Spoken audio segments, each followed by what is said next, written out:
নতুন বাসায় যাওয়ার আগে আমার ভাইয়া বলল যে আগে আমরা একটু কিছু হালকা পাতলা খেয়ে নিই, এরপর বাসায় যাই। কারণ বাসায় যাওয়ার পর প্রত্যেকটা কাজে আমরা ব্যস্ত হয়ে যাব, প্রত্যেকটা জিনিস আবার সেট আপ করতে হবে, এতে করে আমরা তেমন একটা খাবারের টাইম পাবো না।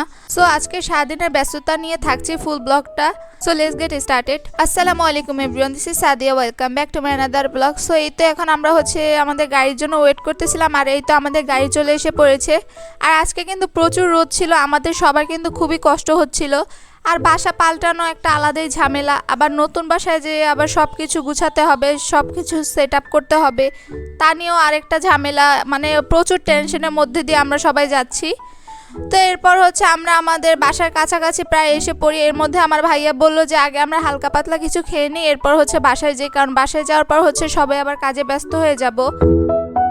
আর বাসার কাজ তো আর দুই একটা না যে হ্যাঁ কয়েকটা করলেই হয়ে যাবে, প্রত্যেকটা রুম গুছাতে হবে, রুম ঝাড়ু দেওয়া, এরপর রুম মোছারও একটা ব্যাপার আছে, তো তা নিয়ে আর কি টেনশনে আছি। তো এই তো কেএফসিতে চলে এসে পড়েছি। এখন আমরা খাবারের অর্ডারও দিয়ে দিয়েছি, এখন খাবার আসতে যতক্ষণ লাগে।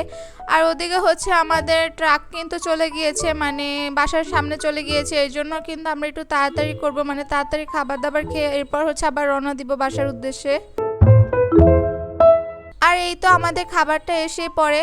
আর এখানে আমরা 6 পিস ক্রিস্পি চিকেন নিয়েছি, একটা পেপসি নিয়েছি, সাথে দুটো মিল্ট লেমনেড নেই।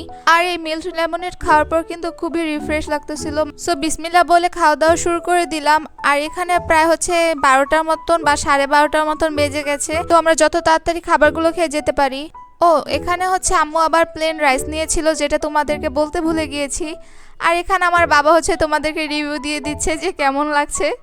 তো এই তো আমাদের খাওয়া দাওয়া শেষ, এখন বাসার দিকে চলে যাব। তো ফাইনালি এই তো বাসার সামনে এসে পড়েছি। এখন ট্রাকটা একটা সাইড করে রাখা হয়েছে, মানে সে অনুযায়ী আমাদের সকল ফার্নিচারগুলো নিচে নামানো হবে। তো এখানে আমরা সবাই বাসার দিকে চলে যাচ্ছি, আর পরে আমাদের ফার্নিচারগুলো উপরে আনা হবে। আবার বাসায় গিয়ে সব কিছু ক্লিন করতে হবে, কি অবস্থা যে দেখি।